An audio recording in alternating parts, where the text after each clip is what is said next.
omukoro gwo kutongoza aho abeje 15 rukaga 14 abatwire nibatende kombya patriotism muri Ibanda gukorirwa cayi cacu bubura. RDC wa Ibanda Kerebut Kiciriza nuwabira ryo mujenyi mukuru bitari kutongoza ba patriots saba yashaba bebembezo kunda ruhanga. Patriotism begins with fear of God, because if all of us we are talking about fearing God and knowing who He is, that God is omnipresent, everywhere He is there. Abejaba barujiro mashomero 28 omuri area Ishongoro High School Chububura Ibanda Secondary Equatorio hamwe na gandi kandi bamazire sabiti yona barukutende kwa mahe. You cannot claim to be a patriot when you don't respect the authority, when you don't respect the rules of the country.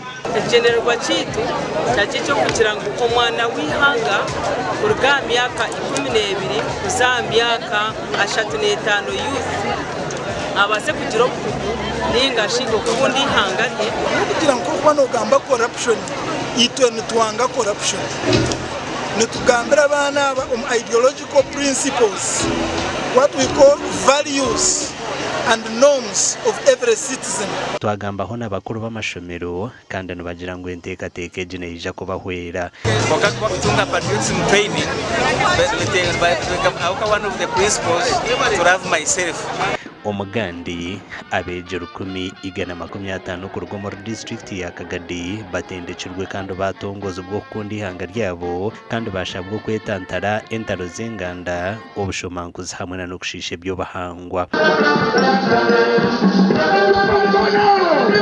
Omukoro gukorirwa ishomero rya Kagadi SSC omuri town council ya Kagadi. Twenda kutima management ya Kagadi Secondary School headmaster nabegesa abo kureba ngo bashikirize kiragiro cyihanga abo president Yoweri Museveni kundi yanga yakagira ngo abantu bona begera kundo y'amahanga ga. Ramadhan Nyundo Barongo omunywanisa wa Patriotism Club habwishomero rya Kagadi SSC asimire president Museveni ahabo kutandika wa Patriotism Club mu ihanga.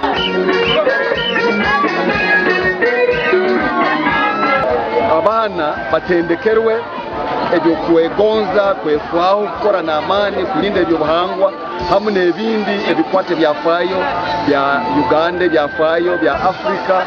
Turengera abana kumanya ihanga ryabo kundi ihanga ryabo tuba turengire okwe obasa kwerwa nko muntu kandi okubasa kundi ihanga ryabo no kwekunda muntu ko muntu kwekunda no kunda bagenzi bacu no kuba training habyo ba training.